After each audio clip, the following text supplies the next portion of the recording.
Amahan ng langit nun, Diyos nga labing gamhanan. You are great, O God. You are good, O God. Salamat sa imong presensya, O Diyos. Lord, salamat nganing kabuntagon, nagkinahanglan mi sa imong dihog. Nagkahinanglan ang imong alagad sa imong dihog, bisan pa man ang matag usa magapaminaw sa imong pulong, dihugi ang matag usa aron ang imong mga pulong, Ginoo. Dili kini mausik, dili kini matagak, magapamuhat kini sa among matag usa ka kinabuhi. Dalaygon ka nga ikaw, Ginoo, nakig-uban ka namo, balang Espiritu Santo nga nag-uban ka kanamo, himayaon ka, pasalamatan ka, kay wa gid mi mahimo, wa koy mahimo kun wala ka. Amo kang gituboy nga imong pulong magdala kinig panalangin. Ang imong pulong magdala kinig kayuhan, ang imong pulong magdala kinig kalipay, ang imong pulong magdala kinig kadasi, Ginoo. Hallelujah. Thank you, Lord. Kay buhi ang imong pulong ug salamat sa imong presensya. Among gituboy ka pinaagi sa ngalan ni Ginoong Hesus, Dios ug mangluluwas. Amen. Makapanglingkod ta. Nagdala ba mo sa inyong mga Armalite diha? O 45. Basig na ay maminaw das gawas, nagdala din ng armas. Ang atong armas, ang atong Bible. Amen. Muna nga kung natay Bible may isuon, salamat sa Dios. No, sa sunod katong wala magdala ta kay ngano man mo ni atong armas. Amen. Amen. Hallelujah. Salamat sa Ginoo.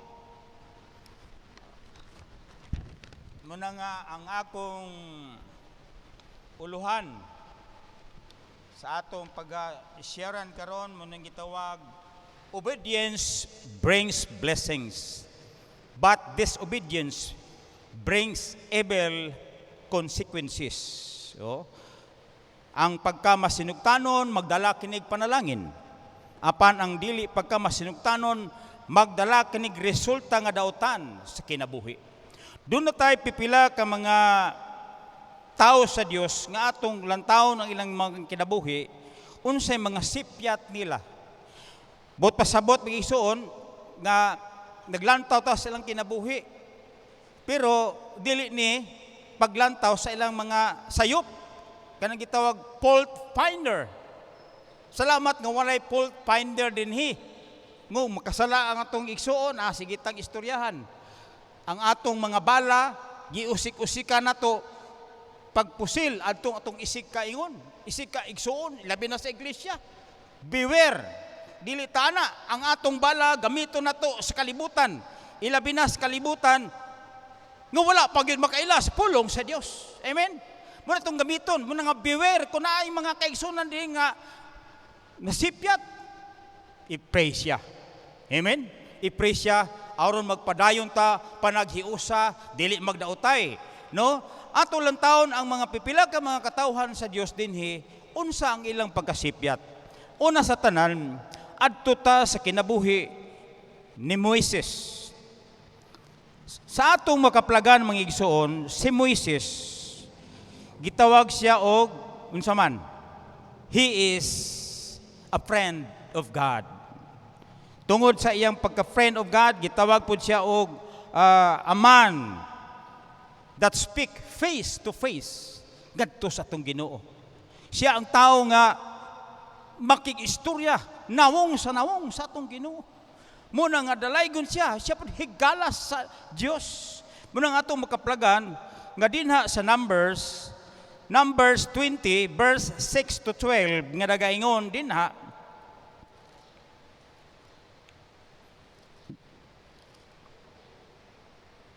Numbers 20, mga ano ta sa 6, pero anita sa uno sa atong naon. Then came the children of Israel, even to the whole congregation, into the desert of Sin in the first month, and the people abode in Kadesh, and Miriam died dito, and there they buried her. And there was no water for the congregation, and they gathered themselves together against Moses and Aaron. Aning dapita may isuon, walay tubig, uhaw kayo. Muna nga unsa nitabo, ang mga katawhan sa Israel, unsa man ilang gibatikos si Moises og si Aaron, mga kaigsunan, og nangandoy sila nga maipay nga matay mi dinhi. Aw may dito rami sa Ehipto. Tungod kay daghan kay pagkaon dito, nganong gidala man ninyo kami dinhi mga kamingawan. Muna nga ang mga tao hapit na mo lusob ngadto ni Moises tungod niini. Muna nga ato magaplagan dinha sa bersikulo 8 giingnan si Moises sa Dios. Take the rod and gather thou the assembly together, thou and Aaron and thy brother, and speak you unto the rock before their eyes, and it shall give forth water, and thou shalt bring forth to them water out of the rock, so that thou shalt give the congregation and their best to drink. And Moses took the rod and before the Lord as he commanded him, and Moses and Aaron gathered the congregation together before the rock, and he said unto them, Hear now, you rebels, must we pitch you water out of the rock? And Moses lifted up his hand, and with his rod he smote the rock twice, and the water came out abundantly, and the congregation drank and their best also. And the Lord spake unto Moses and Aaron, Because you believe me not, so to sanctify me in the eyes of the children of Israel, therefore you shall not bring this congregation into the land which I have given them. Mga igsoon, ato magaplagan nga si Moses gigamit sa Ginoo. Nga gikan dito sa Ehipto kay kanuman gidaog-daog ang katawhan sa Israel dito sa Ehipto. Larawan ka na sa old person nga naa to daan nga pagkatawo. Dayon miabot ang panahon nga daghan kay milagro nga nahimo mahitungod sa pagkuha ni pagdala ni Moises nga badala niya ngadto sa yuta sa saad. Ang panatong magkaplagan mga igsuon bisan sa kadaghan o bisan pa man sa kasuod ni Moises ug atong Ginoo. Miabot jud ang panahon nga nahimong naunod nun si Moses tungod sa mga tao nga diin duot nga kigbatok ngadto kaniya ug bisan unsa na lang mga sulti ngadto kaniya munang niabot ang pagkasuko ni Moses. Unsa ni tabo? Giingnan man siya sa Ginoo nga speak to the rock. Sultihin lang ang maong bato ug muag dagayday kanang mao nga tubig. Pero sa pag-abot sa dapit may igsoon, kay siguro si Moses nadala og naanad siya nga gamiton to iyang sungkod. Tungod siyang kasuko, iyang gibunalan ang bato. Kaduha. O siyempre, ning gawas ang tubig. Pero unsa man, sipyat na siya, wala na siya miube sa pulong sa Dios. Unsa man ang iyang pagsupak, ingnan siya nga sultihi lang ang bato, pero iya haman hinuon kining gihampak og kaduha mga igsoon. Og ang resulta wala na siya tuguti sa Ginoo nga makaadto sa yuta sa saad sa Kanaan. Ha? Una nga makaingon ta nga gamay ra makaing sipyat, higala pa sila sa Dios. Mag-istoryahanay pa sila sa Diyos. Pero atong higayona, miabot ang panahon nga wala siya niya nang gitawag espirituhanon nga kinabuhi ning gawas ang iyang pagkatawhanon. Munya nga nabakyaw niya iyang kamot, iyang gihampak ang bato. Gamay rang sipyat. Mga igsuon, maingon ko kanimo. Small disobedience and big disobedience atubangan sa atong Ginoo. They are all the same. Amen mo ana? Gamay nga dili pagka masinugtanon ug dako nga pagka dili masinugtanon at tubangan sa Ginoo. Dili gyud ka masinugtanon. Muna nga ato magaplagan kahago kay ni Moises. 40 years sila nga naga libot-libot didto sa kamingawan. Imbes hapit na untas na mo abot na nasa sa utlanan si Jordan River. Then ang tabok niya na mauna ang yuta sa gisaad sa Dios. Pero nasayod ba mo? wala makadala si Moises sa mga katawhan sa Israel dito sa yuta sa saad. Why? Sa gamay nga sipyat, disobedience. Because adtong giingon nga gihampak niya hinuon imbis sultihan ang bato, gihampak hinuon niya sa sungkod. Mao na nga atong makaplagan mga kaigsuonan, siguro doon na tayo mga gagmayng sipyat sa atong kinabuhi. O atong makaplagan nga wala na ta sa espirituhanon nga kinabuhi. Unsay sulti sa atong Ginoo, unsay sulti ni Pablo sa Galatian. Ato ta sa Galatian kapitulo 5 bersikulo 24. 5:24 to 25 nag-iingon din ni, and they that are Christ have crucified the flesh. No? Sila nga nanak kang Kristo, ila nang gilansang ilahang mga unudnon with the affection and lust. 25, if we live in the Spirit, let us also walk in the Spirit. Muna nga, maingon ta dili mangison kalibutanon pa beta kay mukaon pa man ta. Pero nag-auhag ang pulong sa Ginoo ug si Pablo nag-auhag nga magkinabuhi kita dinha sa espiritu. Ug kung naay mga kailibgon ang atong unod mamuhat, ato na ning pahinumduman, oy gilansang na ka dito sa krus kauban ni Kristo. Og dili makapamuhat kanang gitawag og buhat sa unod. Amen?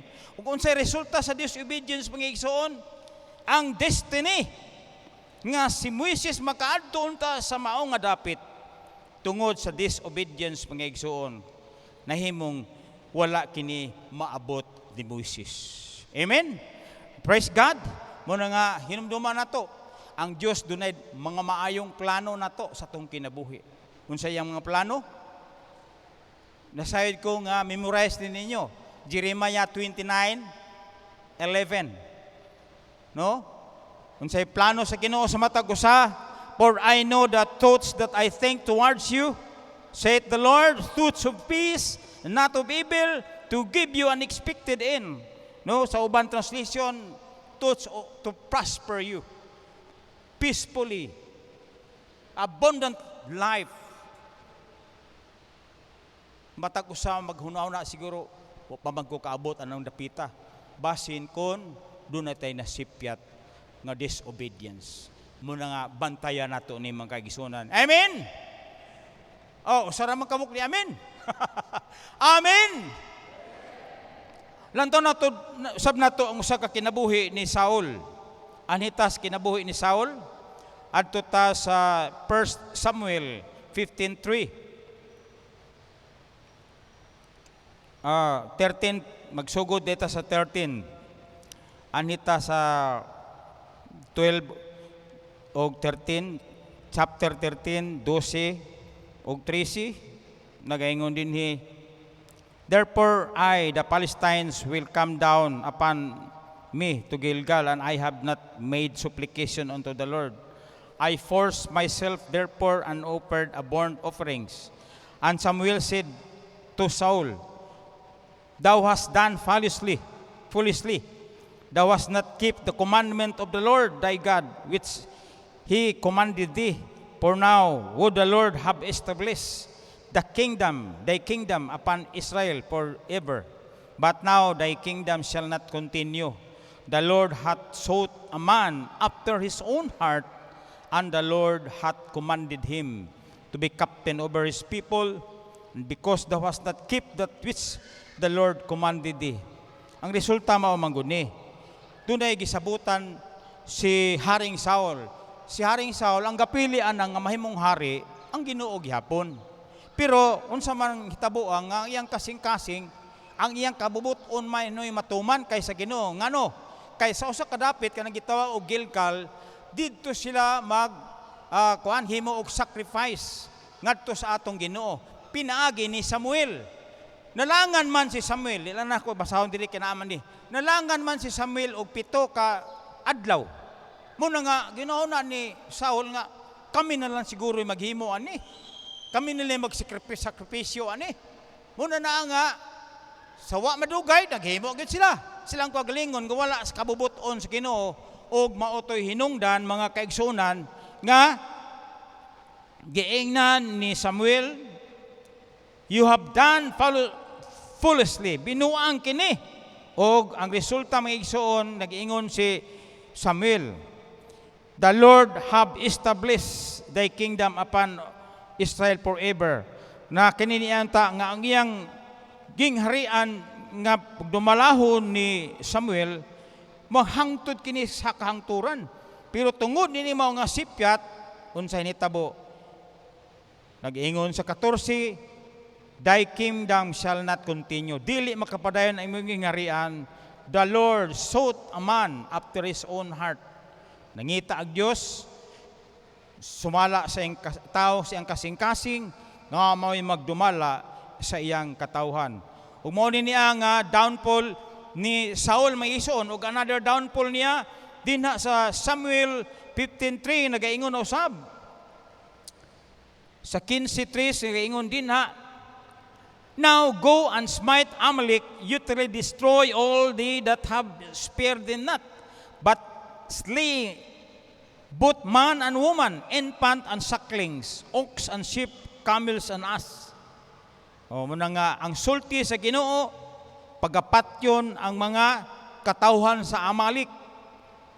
Destroy them all. O spare not, but slay both man and woman. Ang atong Ginoo, ming sugo siya nga patyon ang mga lalaki o babae, mga bata, bisan pa man ang mga masuso, mga baka, o mga karniro, kamil o as. Sugo ang Ginoo nga no man ni. Why? Tungod kining mga Amaleks magigsuon nga mga katawhan. Grabe kayong pagkamakasasala. Ang ilang mga anak bag-o pang nataw, ilang halad ngadtos kalayo. Ilang ihalad iitsa nila itos kalayo. Muna ni usa ka sala din ha. Dayon ilahang mga katawhan dito, ang ilang pang hilabtan, mga mananap. Imbis tao ron ta, hala hilabtan mga mananap. No? Ilang kuanon tungod sa kadautan nila mga kaigsunan. Muna nga suko kayong Ginoo. O naapod sila free love. Sa kinsa na lang, basta free love. Mag-asawa, ang ilang asawa, pwede sa lain na po nga bana, nga na ba? Muna nga wala kay maayong kahimtang muna nga nasuko kayong Ginoo, muna nga gipapatay. Kaya nga naman, tungod ani mga sala, nakahunahon na ako, nga naman, bisan og mga bata, og mga kining gitawag, og mga puya, ipapatay man. Kaya nga naman may gisuon. Nakadumdumo anang giingon nga, kung unsay among namatan, mao ganay among pakamatyan. Ang unsa gani ang ginikanan, muna itudlo nga tos mga anak. Di ba? Og sa pagdako nila parehas sa mga ginikanan. Muna nga, tungod kay nasuko ang Ginoo, gitugot sa Ginoo nga pamatyon ang tanan. Pero unsay nabuhat ni Saul mga igsoon, versikulo 9, but Saul and the people spared Agag, and the beast of the sheep, and the oxen, and the fatlings, and would not utterly destroy them, but everything that was vile refused that they destroyed utterly. Muna na sala na po ni Saul dinhi, wala niya patya si Agag nga mo'y hari dito. Dahil ang mga tambok, nga mga karniro, mga baka, ug ang mga maayong butang, nga ilang nailog dito, wala nila i-destroy.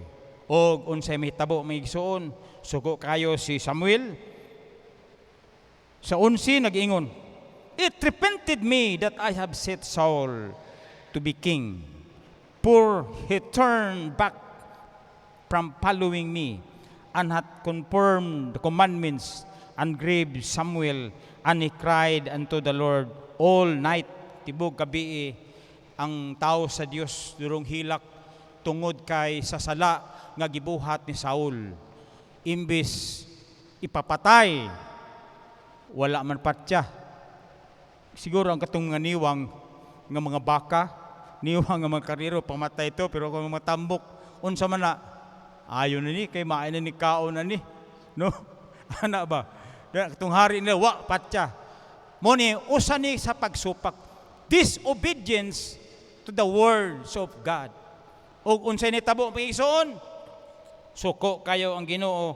Nag-ingon si Samuel, dili makapadayon ang imong gingharian. Muna na sa 24, nag-ingon dinhi, dili sa 22, and Samuel said, hath the Lord as great delight in burnt offerings and sacrifices as in obeying the voice of the Lord? Behold, to obey is better than sacrifice, and to hearken than the fat of the rams. No? Ang sayop may isuon, mo na nga wala kini nagapaminaw sa sulti sa atong Ginoo. Kaya ito gagmay raman kaining sipyata. Pero nga naman, because our God is perfect. Amen. Ang atong Ginoo perfect, hingpit siya. Mga gusto siya nga ang iyang mga anak maglakaw usab dinha sa hingpit. Hallelujah. Amen. Muna nga atong magkaplagan may isuon, imbis ang mga katawhan o panimalay ni Saul mo kini gamiton nga mahimong mga hari sa panahon, ang iyang tibok panimalay mga kaigsunan unsay nitabo, naputol ang iyang pagka gitawag harianon o giilisan siya kay ang Ginoo nangitag tao sumala sa iyang kasing-kasing. O ato magkaplagan mga igsuon, ang resulta sa disobedience niini, loss of authority and power. Loss of authority. Ang pagka-disobedience, mawala ang otoridad o ang gahom kung kita dili magmasinugtanon sa atong buhi nga Dios. Siguro naay mga kaigsuonan dinhi nga naay otoridad nasa sa gobyerno baka, nasa opisina, siguro sa imuhang balay, isip amahan, doon na kay otoridad ka, mo tudlo si mong mga anak. Pero tingala ka nga di na karespetuhan. Why? Atong hinamduman, because of disobedience to the word and commandments of our Lord. Atong hinamduman ka na nga mabantayan nato sa atong matag usa ka kinabuhi. Amen. Adto ta sa tao nga sumala sa kasing-kasing sa Dios, adto na punta sa kinabuhi ni David. Basig na taasan ko aniha, patoy padayon na ni. Adto ta sa kinabuhi ni David. Sa 2 Samuel chapter 11, magsugod ta sa bersikulo 1, 2 Samuel 11 hangtod sa 5. And it came to pass after the year was expired at the time when kings go forth to battle, that David sent Joab and his servants with him and all Israel, and they destroyed the children of Ammon and besieged Rabbah.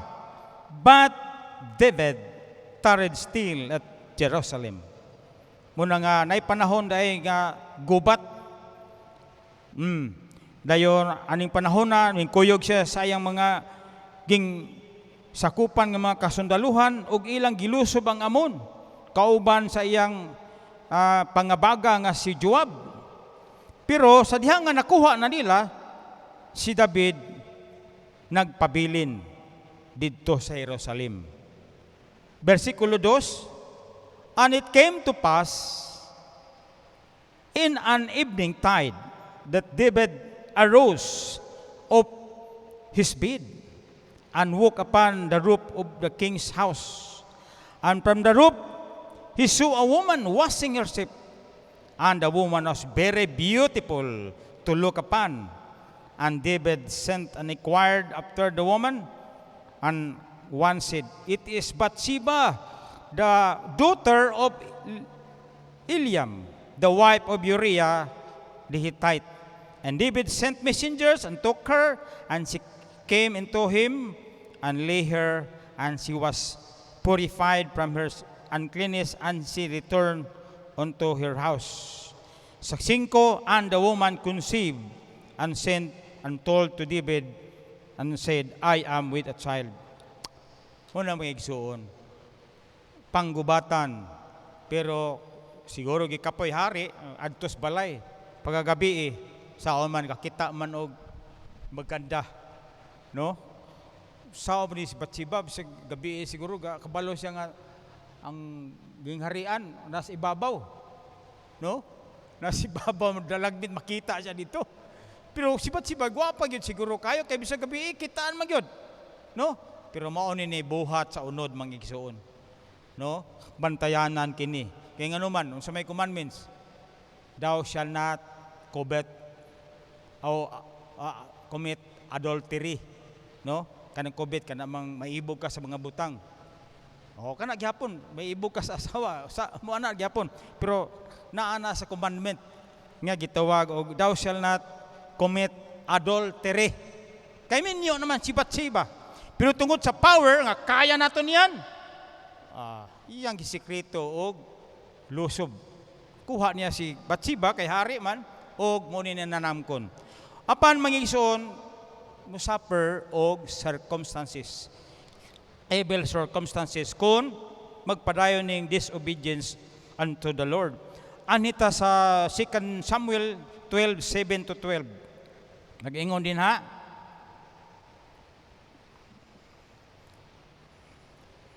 Chapter 12 verse 7, mag-ingon ta din ni.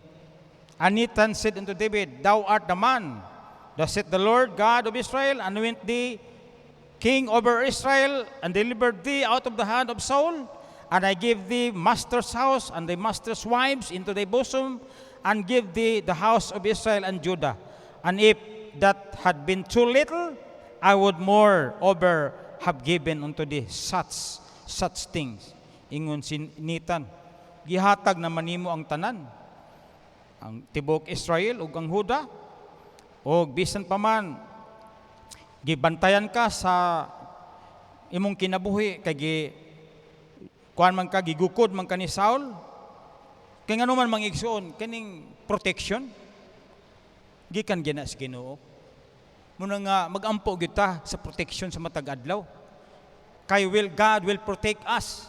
Muna nga gipahinumduman si David dinhi kay patyon siya ni Saul. Apan tungod kay ang protection sa Ginoo naa kanimo. Mangigsuon karong panahon na kapoy na ba kayo, pero kung mo disobey puta sa atong gobyerno, kanang primero gamask, din sunod face shield, din sunod unsa na ka basig magkuha na ta unsa na itong pagkabuhaton, din papuyoon patagbalay.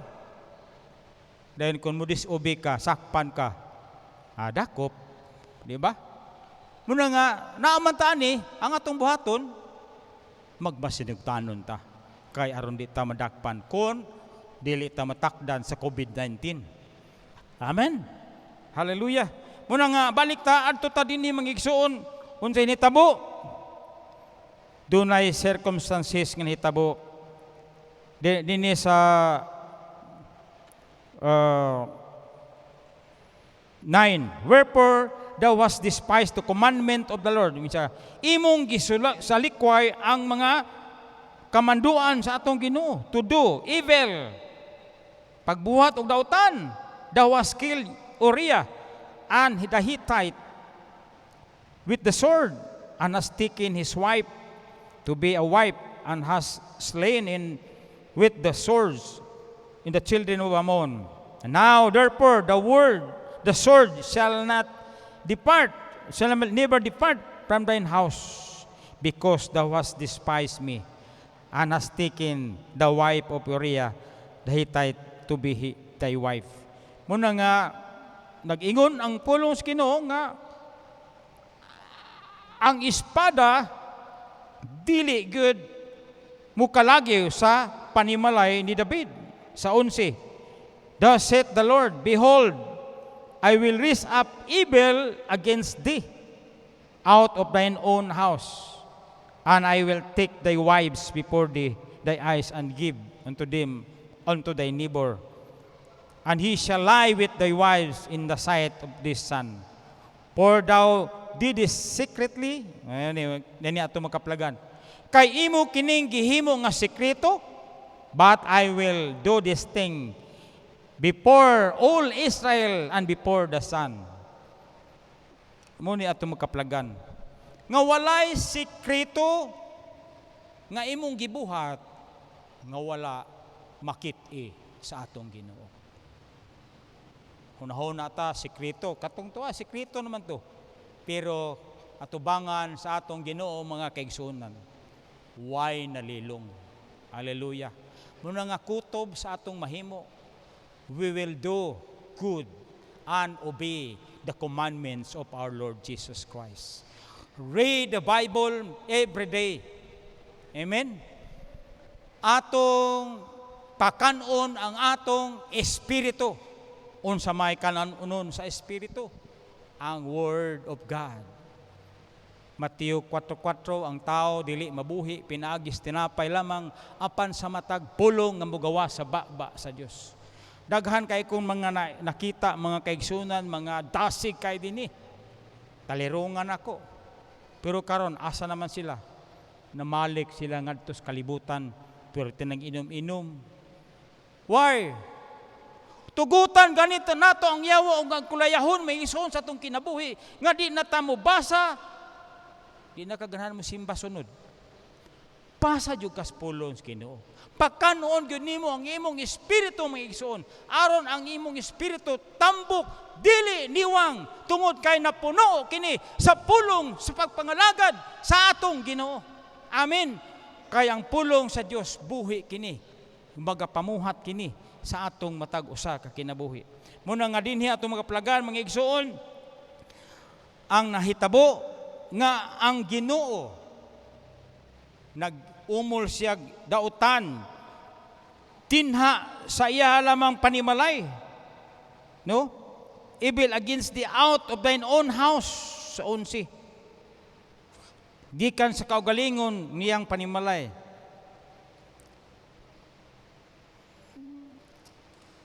Ang nahitabo may isuon, ato na lang ng istorya din tinuod ni nahitabo. Usa ka adlaw ni ana si Absalom, anak na ni David, gwapo kayo. Naghimog hikay-hikay sa ilang panimalay. Giinbitar niya tanan niyang mga igsuon, mga anak ni David. Pero iyang gipapatay tanan nangamatay. No? May noon si Solomon kay gamay pa kayo, wa pa nakakuyog, gamay pa man kayo. Pero ang kasagaran sa mga anak ni David nangamatay tungod kay gipatay ni Absalom. Kini si Absalom anak po ning David. No? Dinaras kaugalingong panimalay. O wala madugay may isom si Absalom ning rebelde ngadto ni David. Sayang kaugalingon nga man mo na nga si David kun atong basahon ning tanan dinhi nagtago-tago, no? Ning kalagay ngadto sa kabukiran. Tungod kay iyang gitugutan yang anak dalang kaya mapong anak nga si Absalom mo yung nagalingkod sa trono sa gangharian sa Israel. Mga igsoon, kung atong tugutan kining gitawag disobedience, mo resulta kini og trouble sa atong kaugalingon nga panimalay. Magunaw na ka nga no man ni akong anak mga gahi makayg ulo. Rebelyoso man kadi man patuon ako. Basin kung natay nabuhat nga pag-disobey ngadto sa atong Ginoo. Muna nga atong bantayan kini may dili kay nagtantaw ta kay fault finder ta, no. Atong lantawon nga mao di nini mga hinungdan. Kubisan sao nimo paningkamot nga imong mga anak mangutahod nimo. Pero rebelyoso kayo. No? Salamat sa mga tao nga makaigsuunan nga ilang mga anak masinugtanon. Amen. Blessings kana ang gigikan sa atong buhi nga Dios. Og nasayod ko nga maunay pangandoy sa matag usa ka panimalay. Amen. Ngay naay panaghiusa ang mga anak masinugtanon ngadto sa ilang mga ginikanan. Dalaygon ang Dios. Muna nga kining mga tulo ka mga butang mga igsuon atong hinumduman kini. Nga mao kani mga sipyat ginagmay. Pero sa akong ibalik pagsulti kaninyo. Small disobedience and big disobedience. Atubangan sa atong Ginoo. They are all disobedience. Og you suffer evil circumstances kon mahitabo kini mga kaigsunon. Pero it's better to obey God. Amen. It's better to obey God rather than man. Na yung mga tao nga gusto nga buhatan na. Labi na kung under ka sa usa ka kini organization, sa trabaho nga buhatan niyo idautan. Ayaw. Obey God rather than man. Amen. Obey God rather your own self. Usay nga atong kagalingon, amo ni maain ni. Mag-una ta kay medyo bright ta. Uy nakakita nga tao. Atubangan sa Ginoo, nakita ang tanan. Muna nga atong buhaton sa matag karon ko niya. Mga liyatas Ginoo, Lord, guide me o God. Help me to obey you every day sa akong kinabuhi. Aron ako magmaoswagon. Aron ang mga plano sa Ginoo sa Jeremiah 29:11 magakahitabo sa matag usa kanato ning kabuntagon atong pagpakan atong buhay nga Dios. Hallelujah! Thank you Lord Jesus. Thank you Lord nga ang iyang pagkinabuhi dinha sa Kristohanon Ginoo hapsay og walay mga babag Ginoo do ang panalangin magaabot directly to you. Kay mao kani ang plano sa atong Ginoo sa matag usa kanato ning kabuntagon. Dalaygon ang Dios. Hallelujah, praise God. Og manindog siguro taning takna sa kabuntagon.